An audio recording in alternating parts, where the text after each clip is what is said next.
Black fungus, जिसका scientific नाम है म्यूकोरमायोसिस।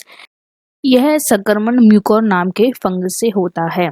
यह फंगस हर जगह होता है, मिट्टी, हवा, धूल में भी इसको देख सकते हैं। डॉक्टर्स ने कहा है कि एक सामान्य इंसान की नाक में और उसके बलगम में भी फंगस होता है। अब सवाल ये आता है कि जब एक सामान्य इंसान के अंदर भी यह फंगस होता है तो अब इससे जान का खतरा कैसे है। देखिए, हमारी नोज में या उसके बलगम में जो ये फंगस है बहुत कम मात्रा में होता है, जिससे हमारा इम्यून सिस्टम हमें प्रोटेक्ट कर लेता है। लेकिन जब कोरोना के इलाज में हमें स्टेरॉइड जैसी चीजें दी जाती हैं या हमें डायबिटीज है तो हमारा इम्यून सिस्टम बहुत ज्यादा वीक पड़ जाता है इस फंगस के आगे। तो इस फंगस से हमारी जान को खतरा हो जाता है।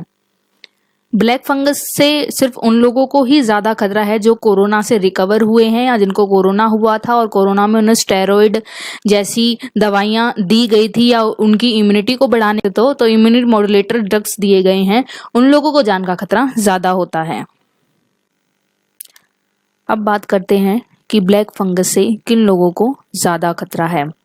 तो जो लोग बहुत लंबे समय तक किसी स्वास्थ्य समस्या के चलते दवाइयां ले रहे हैं तो उन दवाइयों की वजह से जो उनका इम्यून सिस्टम कमजोर होता है उसकी वजह से उन्हें ब्लैक फंगस होने की ज्यादा चांसेस है।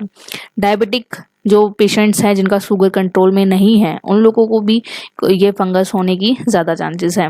कोरोना के चलते हमारी बॉडी को स्टेरॉइड जैसी दवाइयां दी जाती हैं जिससे हमारा शुगर लेवल भी बढ़ जाता है, तो उन लोगों को भी ब्लैक फंगस होने के चांसेस हैं जिनको इम्यूनोमोडुलेटर ड्रग्स मिले हों कोरोना इलाज के चलते, यानी कि इम्यून सिस्टम को बढ़ाने के लिए जो ड्रग्स दिए जाते हैं या कोरोना के इलाज में जो ऑक्सीजन पेशेंट्स को लगाया जाता है, बहुत लंबे टाइम तक वो वेंटिलेटर पर अगर रहे हैं तो उनको ब्लैक फंगस होने के ज़्यादा चांसेस हैं और आफ्टर रिकवरी भी ज़्यादा चांसेस होते हैं कि उन्हें ब्लैक फंगस हो सके। तो इसके लिए हमें अपने पेशेंट्स को देखते रहना चाहिए कि क्या बॉडी चेंजेस उनके हो रहे हैं कोरोना से रिकवर होने के बाद, क्योंकि इसके जो लक्षण हैं वो ज़्यादा हाई नहीं है, तो हमें बहुत छोटी छोटी चीज़ों पर ध्यान देना होगा। ब्लैक फंगस के जो लक्षण हैं वो इस तरह से होते हैं, जैसे कि चिक पेन होना, नोज से ब्लड आना, सर में दर्द होना, आंखों में दर्द होना, आंखें लाल हो जाना, विजन ब्लर होना या डबल विजन दिखाई देना, दांतों का गिरना या दांतों में दर्द होना, स्किन फेड पड़ना या स्किन का कलर चेंज हो जाना। अगर आपके आंखों में ज्यादा दर्द है तो आप आईज को मूव करिए, आपको आईज मूव करने में बहुत प्रॉब्लम होगी। तो ये सारे लक्षण होते हैं ब्लैक फंगस को पहचानने के लिए। इनमें से अगर आपको थोड़ा सा भी डाउट हो तो आपको जरूर डॉक्टर से परामर्श करना चाहिए।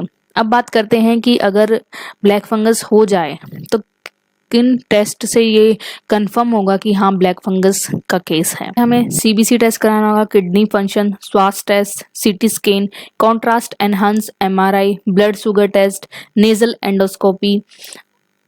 तो ये सारे टेस्ट हैं जो ब्लैक फंगस को कंफर्म करने के लिए डॉक्टर्स कराते हैं या हमको खुद भी करा लेने चाहिए। ब्लैक फंगस का जो इलाज है वो डॉक्टर कुछ एंटी फंगल इंजेक्शन या सर्जरी के जरिए करते हैं, क्योंकि जो फंगस है वो कई बार इतनी तेजी से बढ़ती है कि वो बाकी के ऑर्गन्स को डैमेज करती है।